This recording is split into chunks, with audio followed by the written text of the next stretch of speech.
Kita lanjutkan materi kita tentang deadlock. Jadi kemarin itu kita tahu bahwa deadlock terjadi karena keempat hal itu. Ada mutual exclusion, hold and wait, kemudian circular wait, sama mekanisme apa itu? Kalau kita minta sesuatu kemudian dia tidak ada, maka dia harus menunggu. Nah, itu yang menyebabkan terjadinya deadlock. Nah, ini kita review dulu yang kemarin. Jadi deadlock itu terjadi karena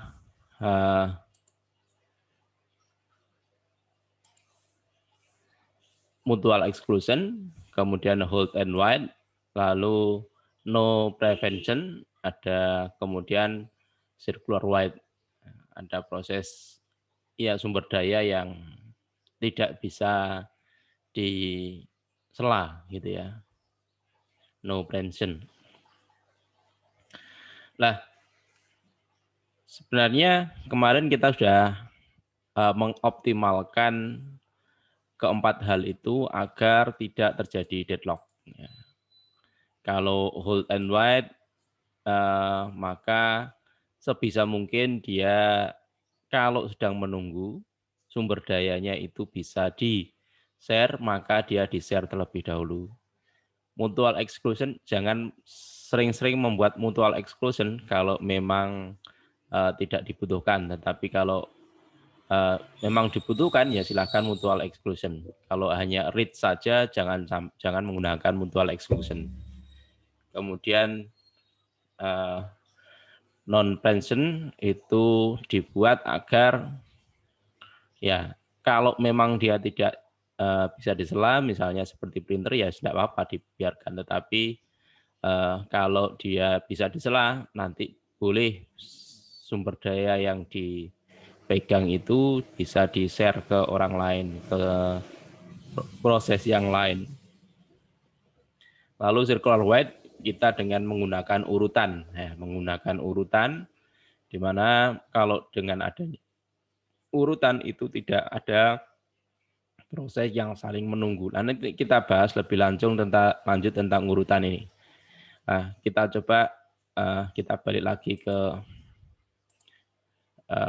presentasinya. Jadi untuk menghindari deadlock, ini kan maunya kan kita mau menghindari deadlock. Maka dibutuhkan informasi tambahan mengenai aliran resource yang diminta. Aliran resource itu maksudnya proses itu setelah minta resource A, kemudian minta resource apa lagi. Proses 1, proses 2 juga begitu, sehingga kita tahu alur daripada permintaan resource untuk memenuhi yang dibutuhkan untuk menyelesaikan task yang dikerjakan.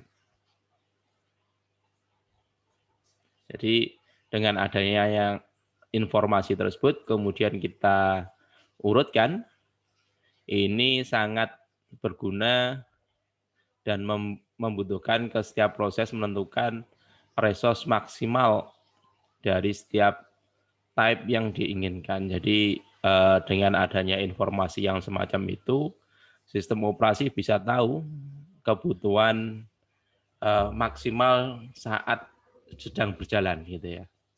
Resource maksimalnya berapa. Nah, menggunakan jumlah resource maksimal yang diminta bersama-sama dengan jumlah resource yang saat ini dibawa oleh setiap proses, memungkinkan untuk membuat algoritma sistem yang diharapkan tidak mungkin masuk ke dalam deadlock. Nah, kondisi di mana kita tahu posisinya, kebutuhan maksimumnya berapa, jumlah resource yang sedang dipakai oleh masing-masing proses berapa. Kalau kondisi semacam itu, maka sistem bisa membuat algoritma di mana kondisi itu adalah kondisi aman. Gitu ya. Aman itu artinya tidak mungkin terjadi deadlock. Kemudian algoritma deadlock avoidance secara dinamis, secara terus-menerus melakukan pengecekan apakah resource-nya itu tidak masuk ke dalam circular void. Circular void itu kan kemarin yang menyebabkan deadlock, di mana proses saling menunggu. Kalau proses saling menunggu dapat dihindari, maka deadlock juga tidak akan terjadi.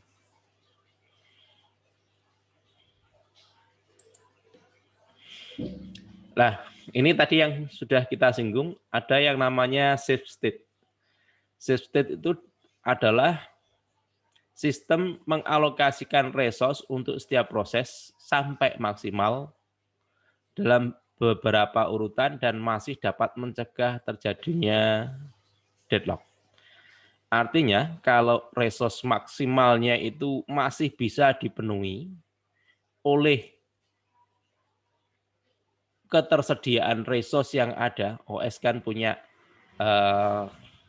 jumlah resource yang ada begitu, jumlah resource yang ada. Nah, itu masih bisa terpenuhi, maka dia kondisinya adalah kondisi aman. Karena seberapapun proses meminta itu masih bisa terpenuhi. Ya, tidak perlu nunggu yang lain selesai. Nah, kalau keadaannya dibuat semacam itu, maka disebut dengan keadaan aman.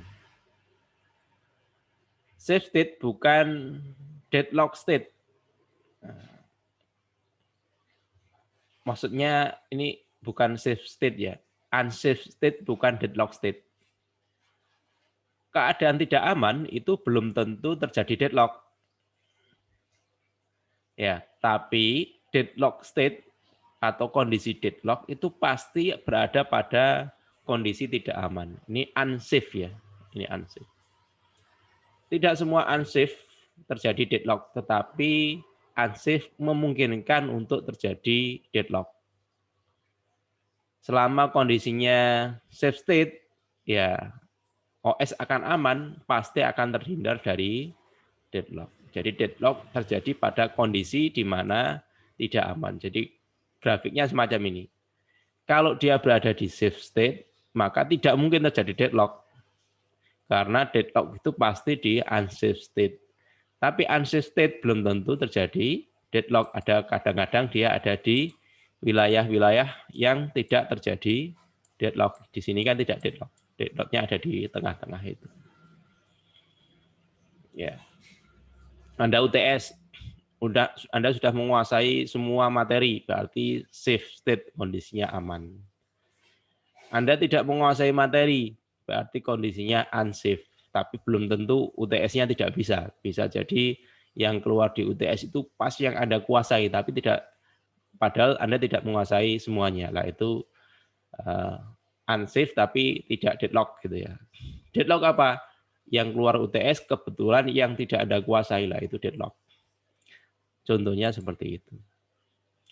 Ini misalnya ada 3 proses, P0, P1, sama P2. Ini ada maksimum need, kebutuhan maksimum agar P0 itu bisa selesai, dia butuh 10. 10 apa? 10 resource. Resource-nya apa? Contohnya kalau di sini disk drive gitu ya. Kemudian kebutuhan saat ini yang sedang dipakai oleh P0 itu 5, maka maksimalnya yang dibutuhkan butuh 5 lagi. P1 kebutuhan saat ini itu 2.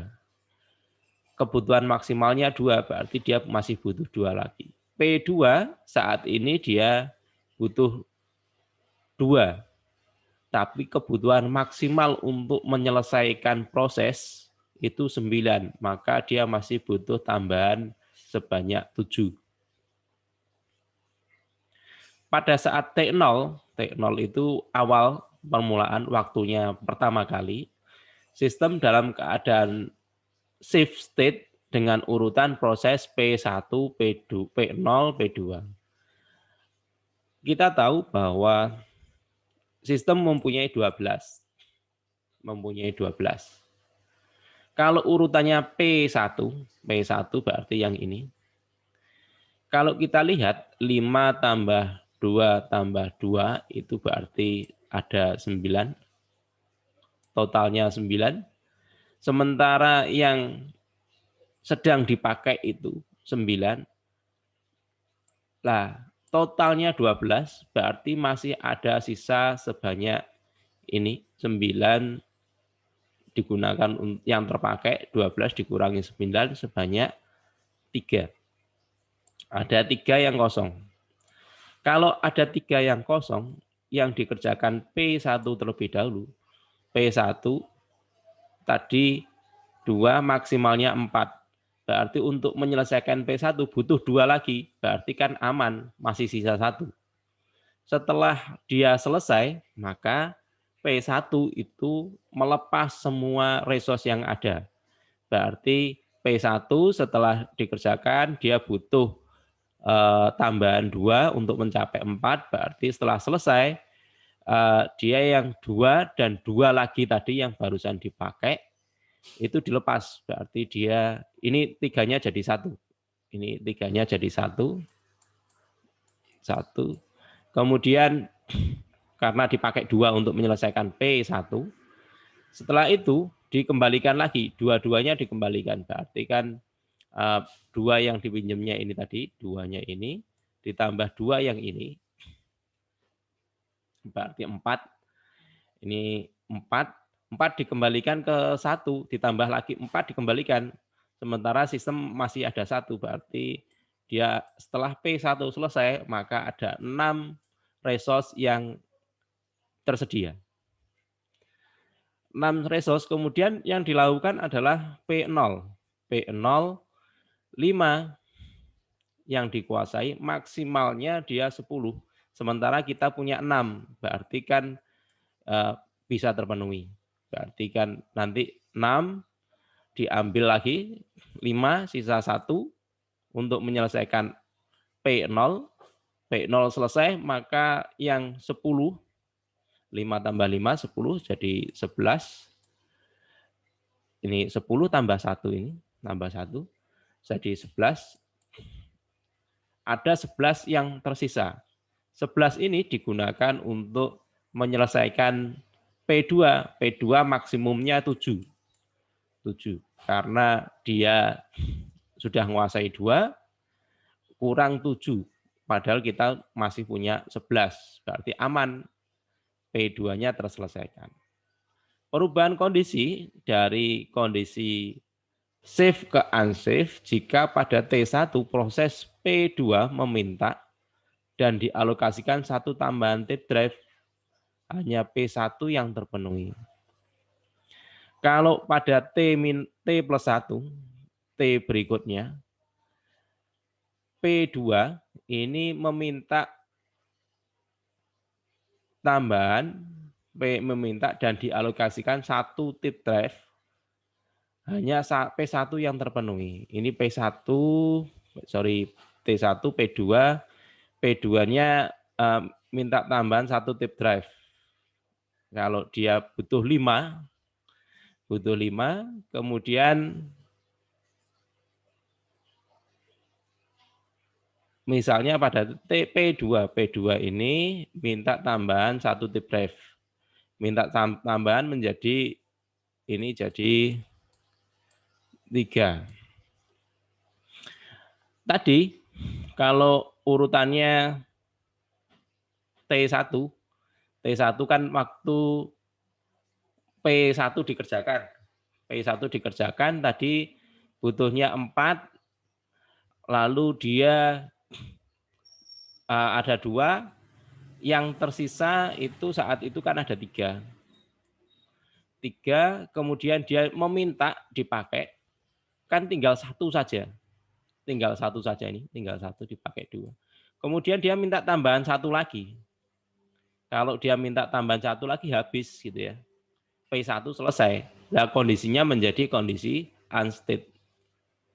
karena P1 yang terpenuhi. Nah, P1 ketika P1 itu meminta tadi, pas tadi, resource dikuasai semuanya pada current need, tiba-tiba P2-nya itu minta tambahan 1. P2-nya minta tambahan 1. Padahal semuanya sudah dipakai oleh proses. Nah, kalau dia minta tambahan 1, itu masuk ke kondisi unsafe. Ya, pada kondisi unsafe. Karena hanya P1 yang terpenuhi. Yang lain tidak bisa terpenuhi. Begitu cara ngitungnya. Kemudian ada algoritma avoidance. Ini ada 2, yaitu resource allocator graph sama algoritma banker. Nah, untuk mencegah terjadinya deadlock, ini maka ada yang 2 algoritma, yaitu algoritma untuk resource allocation graph, memperbaiki resource allocation graph yang kemarin, yang hanya 1 garis saja. Ya, algoritma ini dapat diaplikasikan pada sistem yang terdiri dari beberapa proses dan sejumlah tipe resource, masing-masing mempunyai single instan. Tidak ada yang instannya double. Kemudian kalau algoritma banker ini cara kerjanya mirip dengan bank sehingga disebut dengan algoritma banker.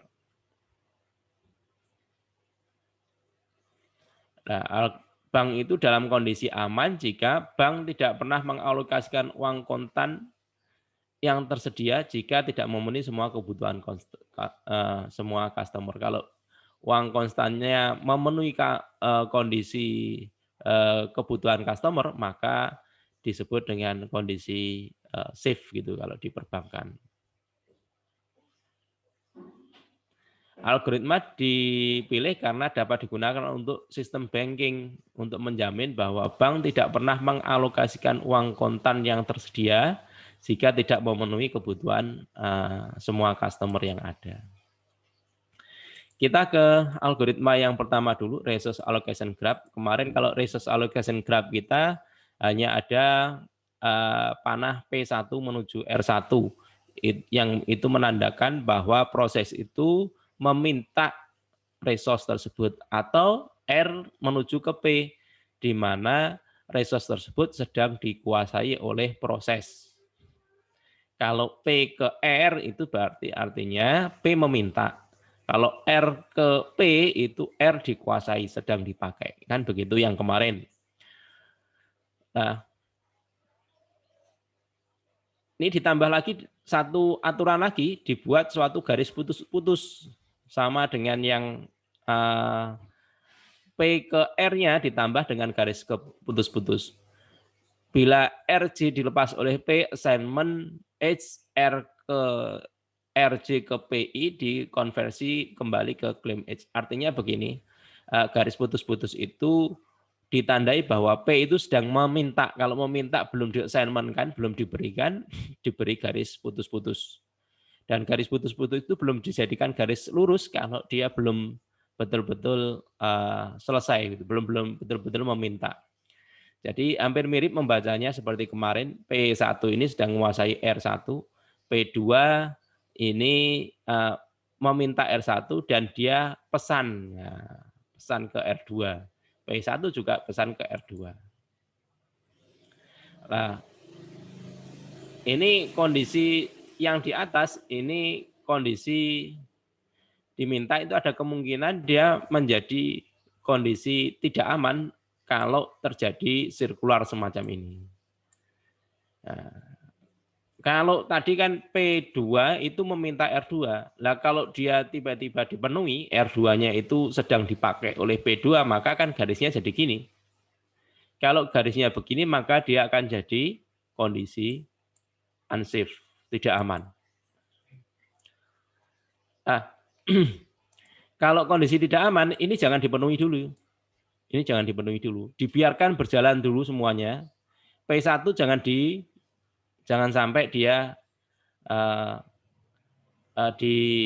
dikuasai oleh P1 sampai dia dilepas oleh R2, baru dia dipenuhi. Maka nanti tidak akan terjadi sirkular. Artinya urutannya P2 dirilis dulu, baru dia akan dilepas. Dirilis, baru dia akan dipakai oleh P1. Yang selanjutnya yaitu algoritma Banker. Algoritma Banker ini ada beberapa yang perlu kita perhatikan. Yang pertama, di algoritma Banker itu ada available. Available itu vektor panjangnya M yang menunjukkan resource yang tersedia saat itu. Jadi ada beberapa resource gitu ya. Jadi ketersediaan resource yang ada di dalam komputer yang dicatat oleh OS itu disebut dengan matriks available. Matriknya satu kali M. Kemudian ada max. Max itu M kali N. M kali N. Matriknya 2 dimensi. Yang mendefinisikan kebutuhan maksimum masing-masing permintaan untuk setiap proses. Kemudian allocation. Allocation itu sama dengan max. Digunakan untuk mendefinisikan jumlah resource yang sedang dialokasikan untuk setiap proses. Jadi ada yang tadi kan kebetulan masing-masing cuma satu proses saja yang contoh yang tadi. Nah ini prosesnya berjalan banyak. Ketika prosesnya berjalan banyak berarti kan tidak bisa satu persatu seperti yang di contoh di atas tadi.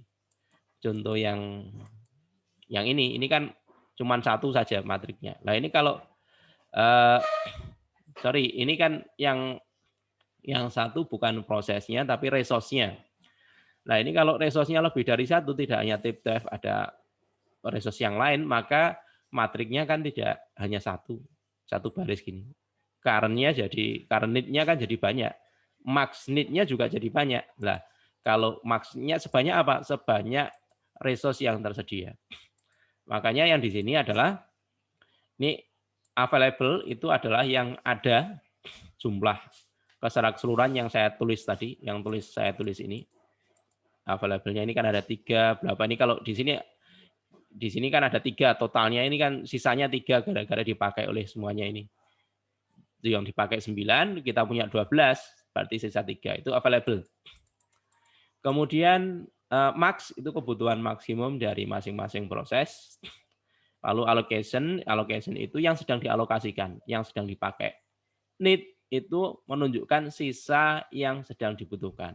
Nah, tadi ada 12 sama ada 3 tadi. Nah, 3-nya itu need, yang 12 ini current proses yang dimiliki oleh available. 12-nya available, kemudian need-nya 3 tadi. Kalau contohnya kita bawa ke kasus yang awal tadi. Bila X dan Y adalah vektor dengan panjang I, X lebih kecil dari Y jika dan hanya jika XI lebih kecil dari Y untuk setiap I. Artinya kalau kita bisa mengatakan bahwa X itu lebih kecil dari Y jika masing-masing komponennya X itu lebih kecil dari komponennya Y. Ini misalnya ini, X lebih kecil sama dengan Y, 0, 1, enggak bisa terpenuhi ini. X-nya 1, Y-nya 0, enggak bisa terpenuhi. Kalau ini kebalik, ini contoh jika X dan Y begini, 1732, Y-nya 0321, maka X-nya lebih kecil. Nah, ini contohnya. X-nya lebih kecil dari Y, kita tahu 0 lebih kecil dari 1, 3 lebih kecil dari 7, 2 lebih kecil dari 3, 1 lebih kecil dari 2, benar. Ini kondisi yang semacam itu. Jadi masing-masing komponen diperiksa harus sesuai dengan urutan. X yang ke I lebih kecil dari Y yang ke I jika X ini lebih kecil. Tapi kalau yang Y lebih kecil dari X, maka masing-masing komponennya X harus lebih kecil dari masing-masing komponennya Y. Untuk apa? Untuk memeriksa kondisi algoritma safety ini. Jadi vektor itu panjangnya M kali N, diinisialisasi, kemudian diurut masing-masing, dicari. Kalau dia menuju kondisi unsafe, maka dia ada kondisi unsafe, maka dia akan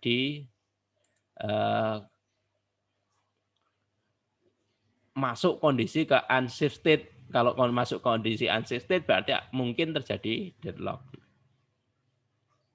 Ini pendeteksian deadlock jika tidak menggunakan algoritma pendeteksi prevention atau deadlock avoidance, maka deadlock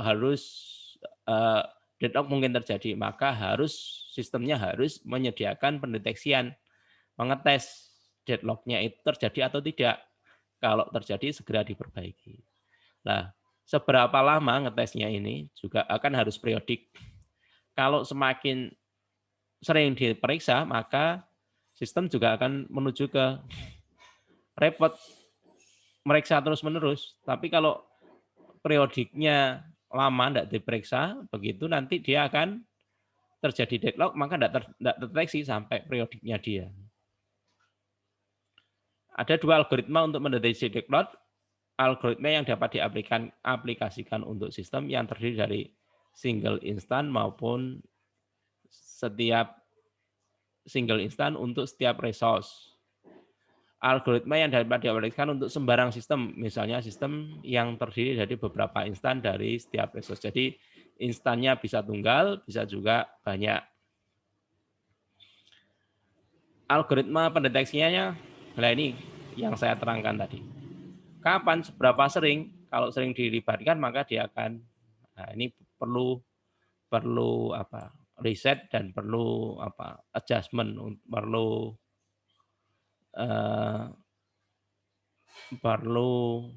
penyetelan ya, seberapa seringnya. Kita lihat saja ke modulnya.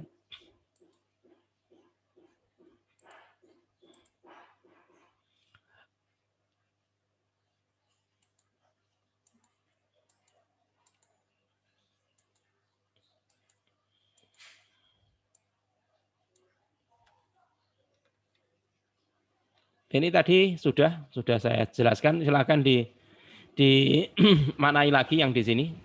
5, 2, 2, 10 tadi kan sudah di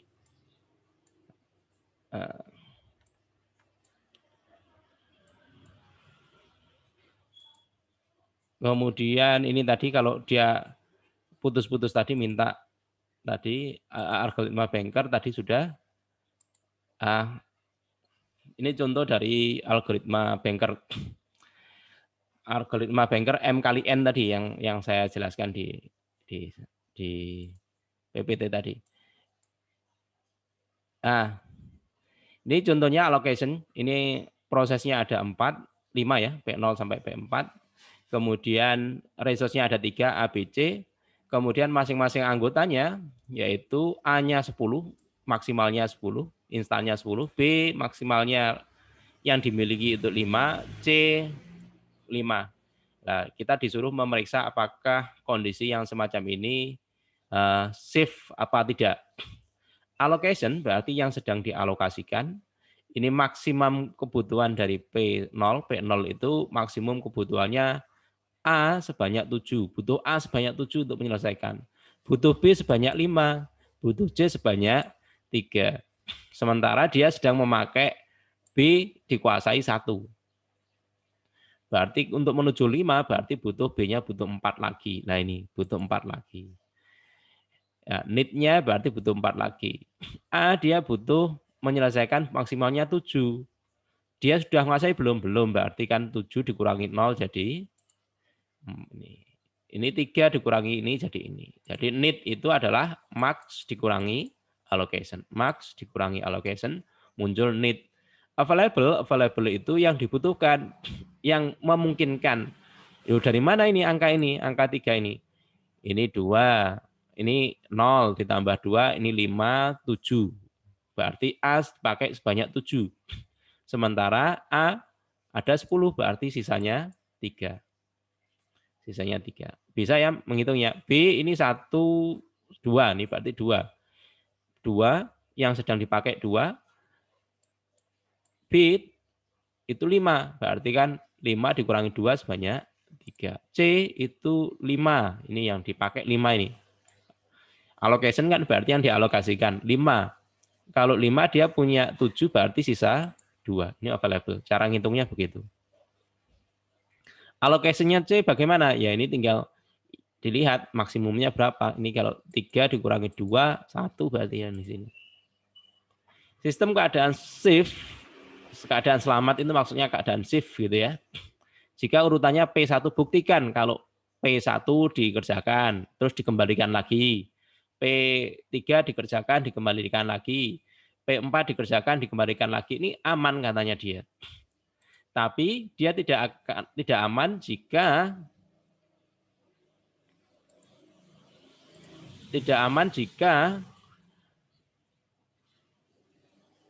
kondisi masih safe ini ya. Misalnya sampai minta penambahan anggota, maka permintaan itu lebih kecil.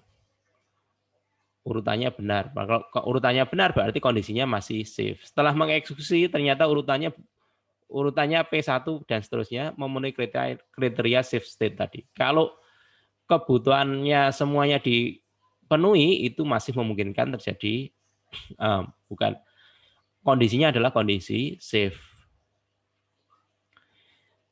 Sistem berada pada kondisi state di atas permintaannya, maka P4 tidak dapat dipenuhi. Kalau tidak dapat dipenuhi oleh sumber daya, maka dia masuk kondisi unsafe, tidak aman.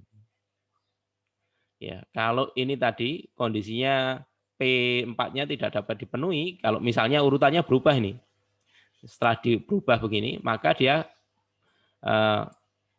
menjadi tidak aman. Nah, ini silakan dibuktikan, ditulis ulang jadi tugas hari ini. Maksimumnya besok akhir bulan ya, saya set akhir bulan. Ini diselesaikan, ditulis seperti biasa, tulis pakai kertas, kemudian nanti diupload. Dan latihan yang ada di sini. Ini juga algoritma banker ini dibuktikan.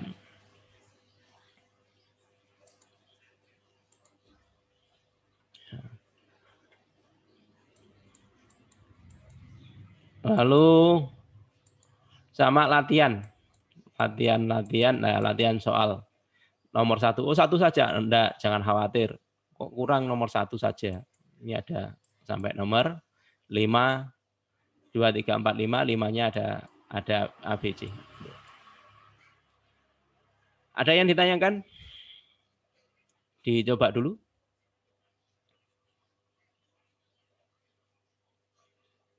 Belum ya, belum ada yang ditanyakan ya. Silakan berarti di PR-nya soal ini sebanyak 5 ditambah dengan latihan-latihan yang ada di dalam